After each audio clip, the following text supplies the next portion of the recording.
welcome to Daily Debrief by People's Dispatch.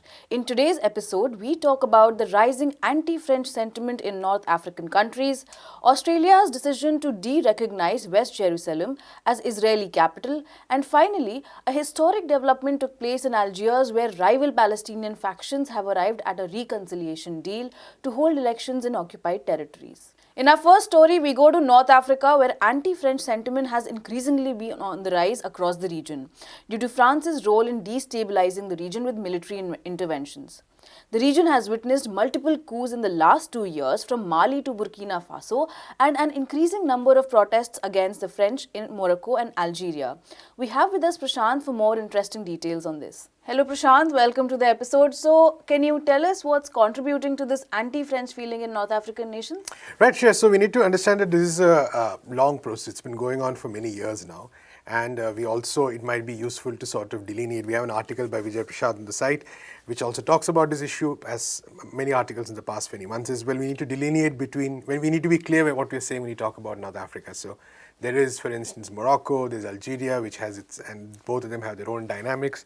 There are the Sahel countries, which also, each country has its own dynamics, but also share a lot in common. But I think a uniform trend over the past many years is there's been an increasing aversion and antipathy to what the French have been up to in the region. Now, France has always had a huge colonial footprint in this region. In fact, it controls the currency of many of the countries we're talking about. But in addition to that, it has also deployed soldiers. And equally important to note, and I think this is one of the key starting points of our discussion, the fact that France played a key role in the NATO operation that led to the overthrow of Muammar Gaddafi and the complete destabilization of Libya.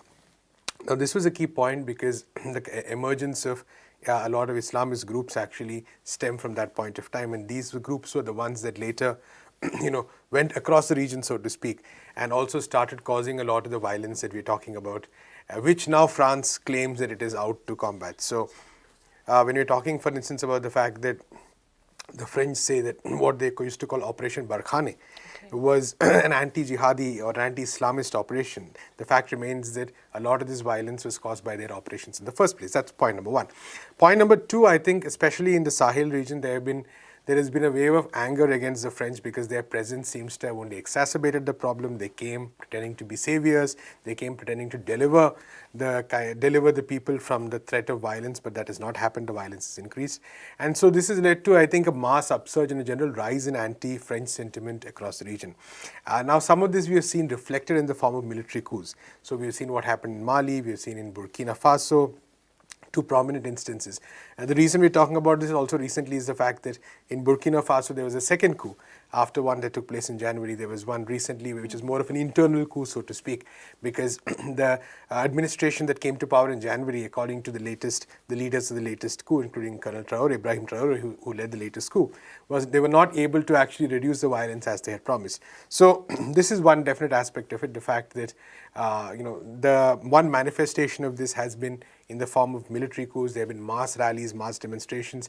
So in fact, the entire political system in many of these countries is feeling the pressure of that kind of popular upsurge against the French. There was this old instance of a French military convoy facing protests across the region. And because that, France has actually been forced to reduce its military footprint considerably in this region as well. And of course, there's also the larger economic framework, so to speak, in the sense that, like I said, France controls the currency, but also importantly the fact that many of these countries never had much of flexibility in terms of policy anyway to address basic issues of livelihood, to address basic issues of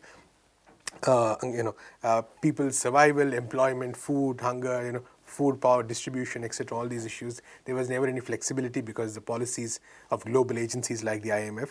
So it's technically it's in many senses an all-round problem. And France is one of the key regions where players identified because of its old colonial history on the one hand, and also because of its neo-colonial history, shall we, and practices, so to speak. So that's really the key to it. And Prashant, like you mentioned, North Africa, that's a larger term to use, but each country has had a different relationship with France. And can you also elaborate on what has been France's involvement in any of these countries, like how different it has been for each of them? Like, so for instance, if you look at Algeria, where again there's a long history of there's an anti-colonial struggle. Emmanuel Macron recently came to Algeria, was booed because of some of his statements. France and Morocco are having their own set of tensions because Morocco has been moving closer to the United States, and that has been a matter of concern for France, because although France and the US do in some level also work together as two prominent imperialist powers, there's also some amount of internal dynamic between them. But if you also look at the Sahel region in particular, the most recent one, like I said, has been France's efforts over the past decade or so to sort of establish a military presence. What they called, they set up this thing called the G5 Sahel, which consisted of all the key countries in the region. But that is what is collapsing right now. So earlier this year, we had French troops withdrawing, or basically, although they claimed they were withdrawing, basically Mali ejected them. So the G5 Sahel project itself is now sort of beginning to look very shaky. So the troops which are stationed in Mali were moved to neighboring Niger. Their numbers are also probably reducing a bit. So that itself, I think, kind of shows the decline in the situation right now. So, across the region, we have like a very complex different set of dynamics that we see with each separate country. But it's very interesting to note, because I think this whole region that we're talking about, North Africa, especially the Sahel region, West Africa to some extent, all of these actually have become a key point or a key region where there is a very strong anti-imperialist push, so to speak. Now, the real question is that who sort of becomes the agent of that push, because right now in many cases we see that there are military leaders who are in fact sort of riding on that wave, so to speak. But will that continue? Will other forces emerge? Will there be more progressive forces which will be able to sort of tap into that and take these movements in another direction? That is really a question I think a lot of people and activists are also looking at this point of time. But I think for the French, who are already, I think, facing an internal crisis as far as France is concerned, right now a very polarized country, the growing right-wing presence, there is already a very anti-immigrant stance that France itself is taking, which is becoming more and more internalized in a lot of French politics, and that also is upsetting people in many of these regions. So that there's also that dynamics to consider. So all said and done, a very shaky position right now for France right now, and I think this region and these countries will be very important to watch out in the coming months and even years for that matter, because they could sort of redefine how geopolitical relations take place for the whole, not only for North Africa, but for the whole of Europe and North Africa together. Definitely, Prashant, very rightly said. Thank you so much. Australia dropped its stance recognizing West Jerusalem as the capital of Israel, reported British daily The Guardian on Monday, October 17. The move reversed the policy of former Prime Minister Scott Morrison, who had formally recognized West Jerusalem in December 2018.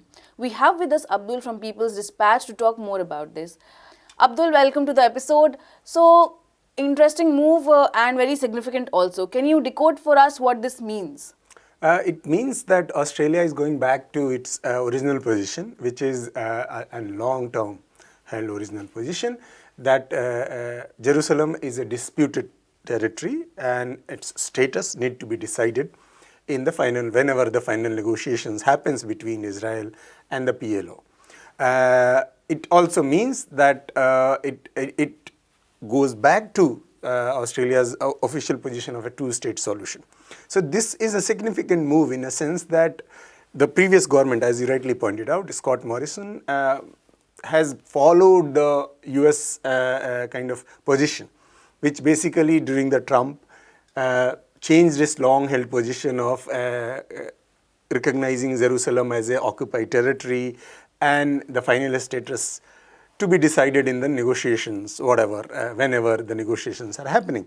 The Trump administration moved on and kind of went ahead and recognized, going against, as I said before, its long-term position. And moved, in fact, the embassy, US embassy from Tel Aviv to Western Jerusalem.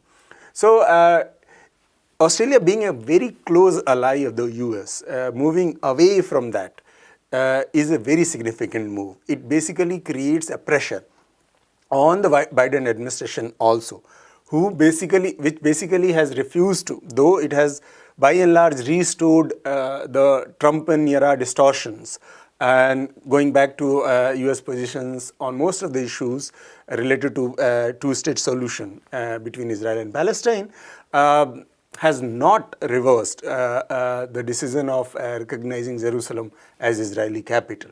So this Australia moving away from that Trump era decision basically shows that disagreement among the US allies about this issue.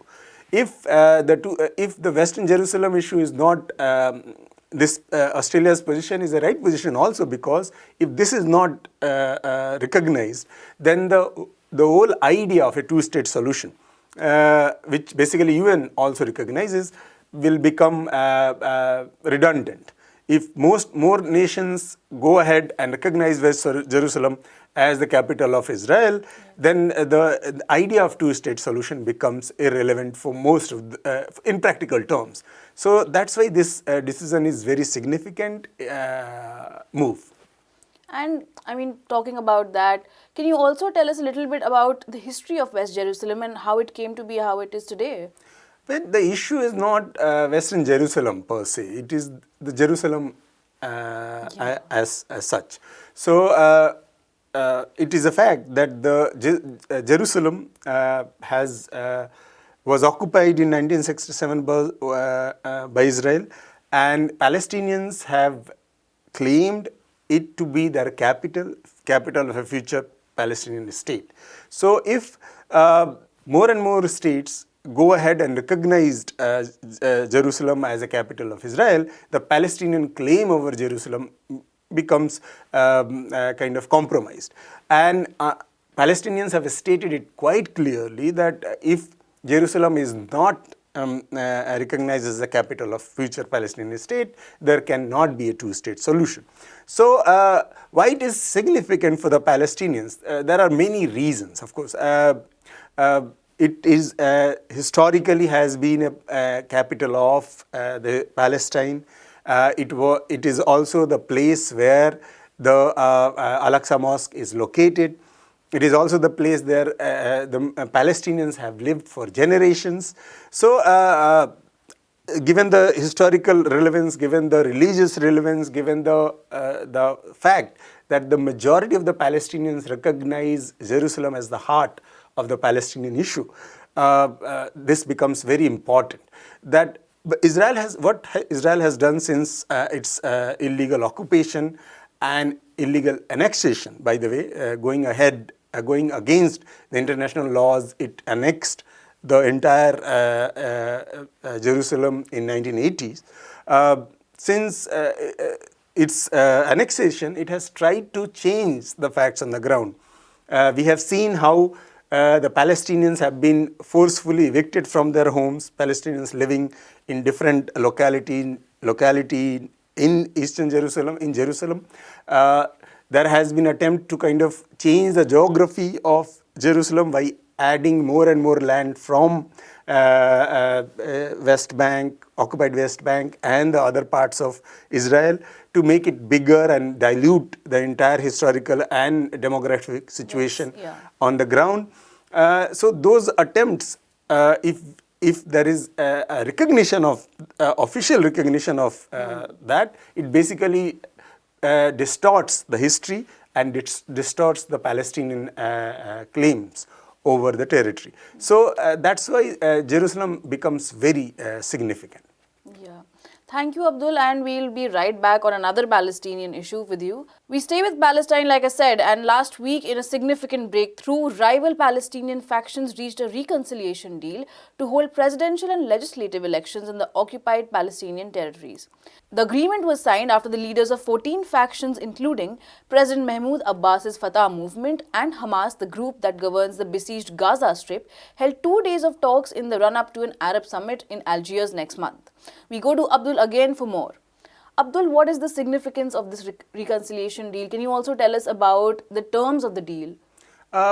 We'll come to the terms of the deal in a while, but this is a very significant move for the Palestinian movement.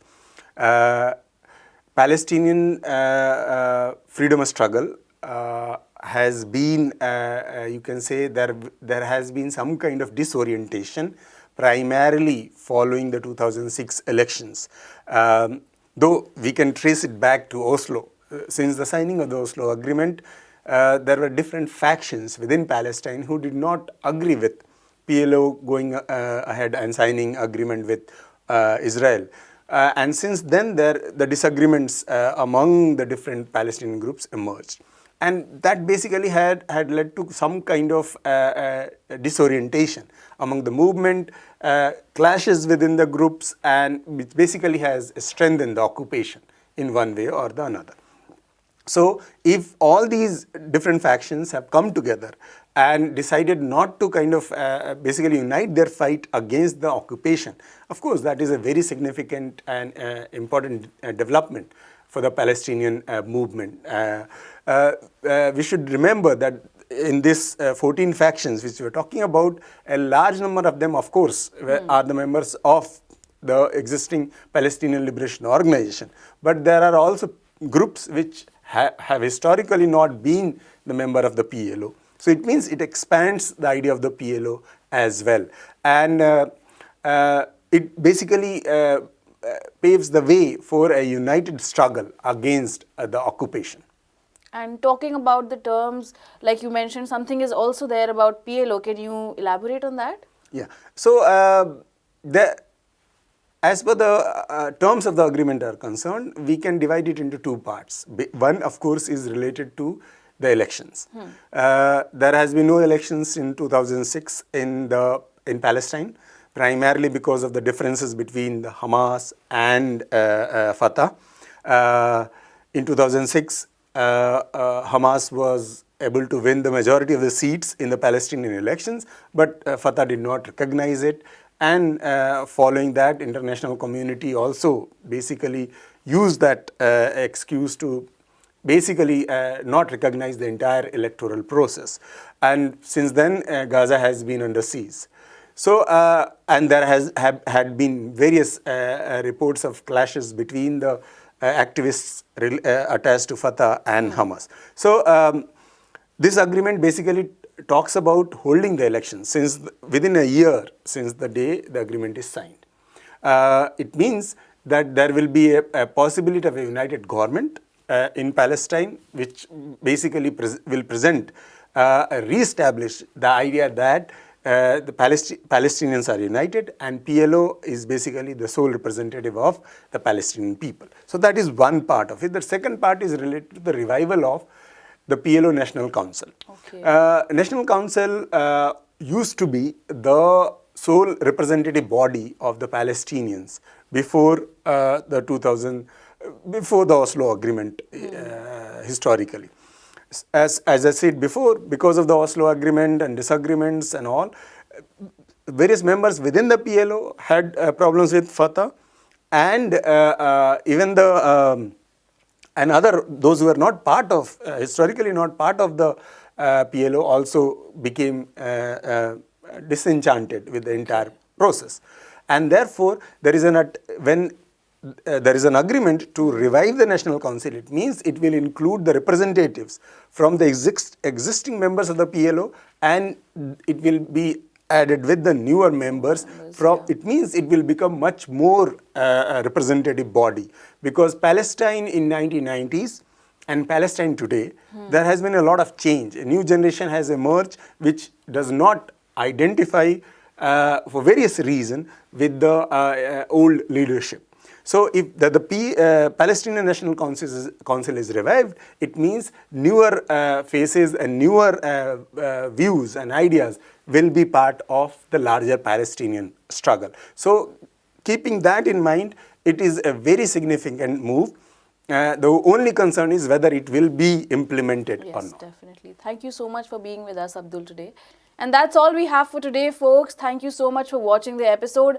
Please keep following us on peoplesdispatch.org and also follow us on Facebook, Instagram and Twitter.